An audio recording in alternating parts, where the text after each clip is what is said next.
Andrew Lawton, and he spells his name differently than I spell my surname, is an award-winning broadcaster, editor, and media personality.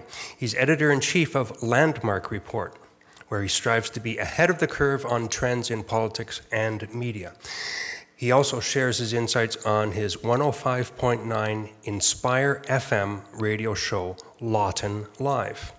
His particular areas of interest are political correctness, and don't we all love that, freedom of speech, patriotism, healthcare, and media.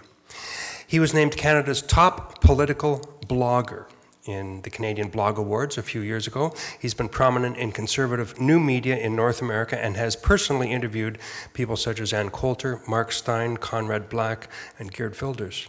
He was one of the key organizers in Ann Coulter's infamous Canadian speaking tour in 2010, and he organized an event with Mark Stein that same year that garnered very considerable media coverage. Andrew was a frequent guest on the CTS television show Michael Korn until the show's finale in 2011, and he's now a guest frequently on radio programs across the country. His writing has been published in the National Post, the Washington Times, and he's appeared on foxnews.com. Please welcome the wonderful Andrew Lawton.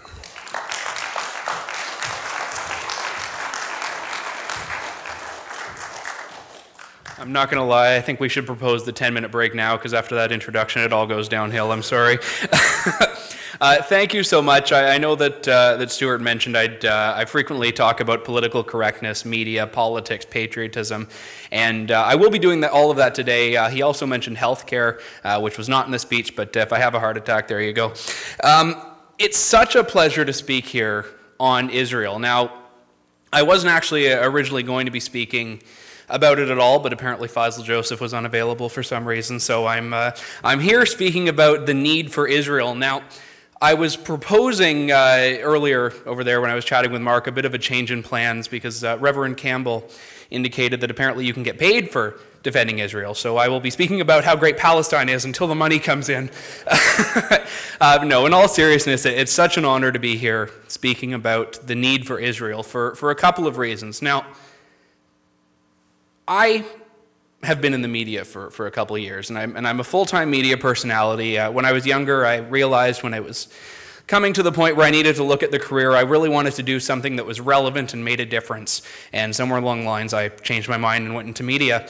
But one of the things that I've always learned from reading and writing and researching is there's two Israels.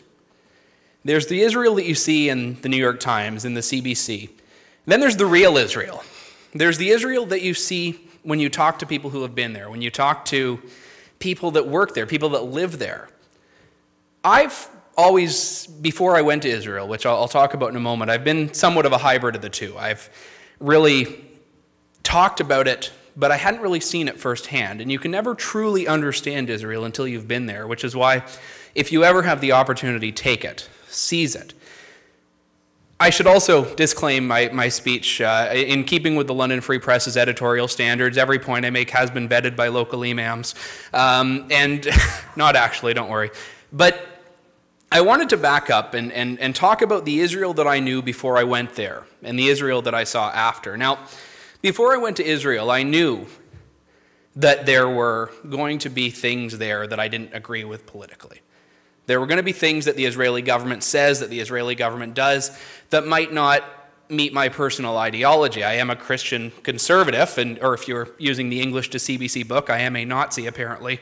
But the fact is, in Israel, there are things in their domestic politics that don't jive with all of us. And the interesting part is that those are the things that people in the left in Canada and in the US choose to pinpoint as the reasons that we shouldn't like Israel. They say, oh, well, Benjamin Netanyahu said this, or an Israeli member of parliament said this. That's too nitpicky for me. We need to look at the broader picture of where Israel is, and what Israel stands for. And that's why I'm so honored that Israel Truth Week exists to combat the lies and the myths that have been spread about Israel for years and years. And I thank Mark Vandermaas. Please give him a round of applause for all his work here. And standing here beside me are two flags, the Canadian flag and the Israeli flag. And if there is anyone from the left here, these are what they look like when they're not on fire.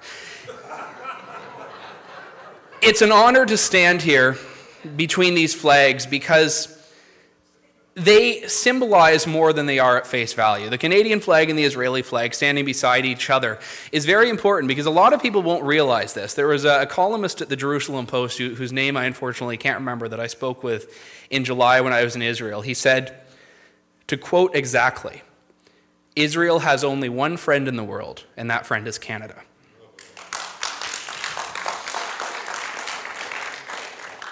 Dennis Prager, who you saw a clip of him at the beginning of the event, he said on a show, Israel's only friend in the world is Stephen Harper. The United States and Israel used to have a very special bond, used to have a very special relationship. And somewhere along the lines, if I had to pinpoint it exactly, I'd say, well, November 2008, that changed. That changed. You got someone into the White House who didn't recognize what the issue was. He didn't recognize what the injustice was. He didn't recognize anything about the dynamic of the Middle East. And anyone will tell you, it is complex. It is complex. I can't in 13 minutes tell you everything you need to know about Israel, everything you need to know about Palestine. But what I can tell you is what you need to understand about what life is in Israel, about what Israel means. When you get off the plane in Tel Aviv airport, you'll go through more security than you've ever seen in your life at an airport.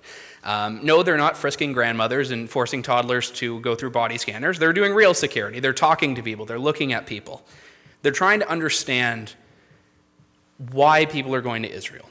And when you hear what people are saying, it's quite profound. There's students there saying they're trying to rediscover their heritage, reclaim their birthright. There are media people saying they're trying to understand what life in Israel was. And there was myself, who was with a group of other journalists from Canada on a trip with Yad Vashem, which is the Holocaust Center and Museum in Israel. And we had all gone to Jerusalem for a Holocaust education trip. And it was quite profound because Israel is, I think, the most unique country in the world in that it has relevance politically, it has relevance spiritually, and it has relevance historically. You have one of the axioms of any international conflict. Everyone has heard of what happens in the Middle East, and you have the center of that in Israel. You have such historical relevance there as a country that not only is a Jewish state, but a country that is a Jewish state because of the Holocaust. That is the reason Israel was born, because a home for the Jewish people was needed. Which brings me to my speech, the need for Israel. Now, coming here before you today from the media perspective of things, it's important to point out the dichotomy between the real Israel and the mainstream media's Israel. Does anyone remember Helen Thomas? Yeah, Helen Thomas used to be a White House columnist. She'd been doing it for years, since I believe the Lincoln administration. And she said last year that the best advice she had for the Jews was to, quote, get the hell out of Palestine. Get the hell out of Palestine. This is a woman who's interviewed so many different presidents, who's interviewed so many different political officials and figures, and she's been reporting on the White House for so long, and this was her advice. Because she says that the Jews can go anywhere in the world but Israel, because Israel is not actually Israel. Now, of all people, I thought Helen Thomas would have a greater appreciation for the trials of the Jewish people, given that she did know Moses personally. But the fact is, when it comes to Helen Thomas, you have a woman who is the ultimate left-wing journalist, the ultimate mainstream media journalist, and she has such a shallow non-understanding of the dynamic in the Middle East that she thinks the Jews have no right to be in Israel. She thinks that Israel has no right to be Israel. And I can't help but cringe when I hear people say Israel's the Jewish state, because, well, that is true.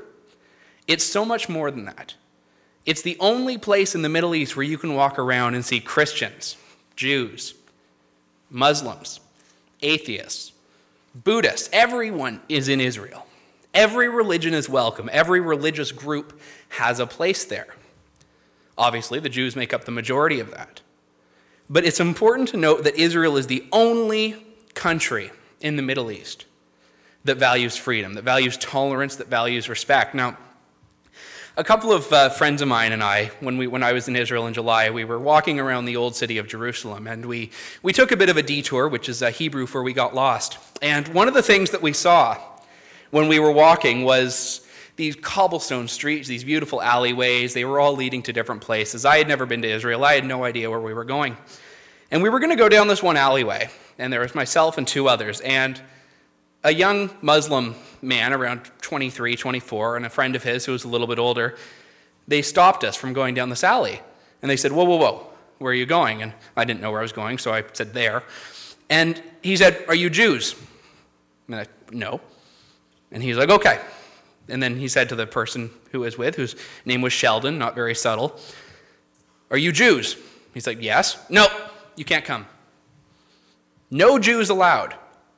Sounds vaguely familiar to some signs we might have seen in Poland and some signs we might have seen in Germany 60, 70 years ago, but I couldn't believe it. Now, I obliged. I didn't want any conflicts to arise, and there was actually an Israeli soldier standing feet from us that didn't do anything because he couldn't do anything.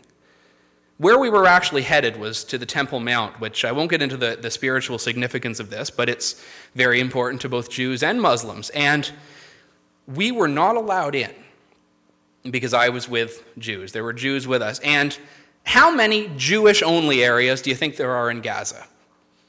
I have never been to Gaza, but I'd venture a guess to say it's somewhere between 0 and 0. Jews were not allowed. And let's back up. Again, we were walking through the old city of Jerusalem the next day, and we came across a T-shirt booth. And there was, if you ever want a T-shirt, you're never going to find a shortage of them in the old city of Jerusalem. But they had all of their different shirts on a wall there. They had shirts about I Love Jerusalem. They had shirts about Coca-Cola in Hebrew and lots of different other stuff. And my personal favorite was the one that had the Star of David next to an equal sign, next to a swastika. There's another one that I saw that said Free Gaza. Get the Jewish Nazis out of Gaza was another shirt. And these were all for sale. You can buy them for 15 shekels or so. They were all for sale at a T-shirt stand in Jerusalem in the Jewish state of Israel. And all I could think of, and I took a picture of it, and all I could think of was how wonderful it is. Not that someone was selling that, but they have a right to print those T-shirts. They have a right to sell those T-shirts. People have a right to buy them and wear them around. The very nation, the very state that they're attacking in those shirts is the state that gives them the freedom and gives them the rights and gives them the ability to have those views, to have those viewpoints. When I got to Israel, it was, I think, a week or two after the Gay Pride Parade in Tel Aviv. Now, the only parades in Gaza or in other parts of the Middle East that have gays in them are the ones on the way to where they're executed. There's a dichotomy here, and I can't stress that word enough, between the real Israel, the real Jewish state, and the ones that people on the left, the ones that people in the media in Canada would like you to see. And that's why everyone needs to understand. When we talk about Israel Truth Week, the most important word there is truth. The most important word there is the reality of things. Because Israel is not just a country that deserves to exist. It's a country that needs to exist. I know Al Gretzky, when he was giving his speech a few moments ago, he said, Israel is a place that really needs to be the shining light of democracy in the world, because when that light goes out in Israel, it goes out everywhere. And I can't stress enough how important that is, and I'm glad Al raised that point. Because one of the things that people need to know about Israel is when you're walking around, you see the only place in the world where the Jewish people make up a majority. The only place in the world where Jews can worship and practice their faith and be who they are without fear of oppression, without fear of anti-Semitism. And even in light of that, if the nation of Israel wanted to outlaw anti-Semitism, I wouldn't hold it against them. I think with all that they've been through, with the reason that Israel exists, I would not hold that against them if they wanted to have certain forms of censorship there, but they don't. Because Israel recognizes that it needs to be the beacon of freedom in the Middle East, a beacon of freedom in the world. And if you back up and go across the globe to Canada, to the United States, no one recognizes that, or no one wants to recognize that. Make no mistake, no one is misinformed in the media about Israel. They're misrepresenting it. They're either idiots or they're liars, and when it comes to the mainstream media, I'm going to call them liars, because that's what they are. They are so willing to present Gazans as victims and Israelis as terrorists, when the facts are as plain as they can be. For every gun that Israel points out of its country, there are 10 pointing in. Israel doesn't have a right to defend itself as much as it has a need to defend itself. Israel never fires the first bullet, but they get jumped on by the United Nations for firing back. And that's why Israel needs as many friends as it can. And I am so proud to be a part of the country that Israeli journalists and the Israeli government has even recognized is their greatest friend in the world. And as we heard from the speaker from Israel on campus earlier, anyone who stands with Israel will have Israel standing back. And I'm proud to take up that flag. Thank you very much.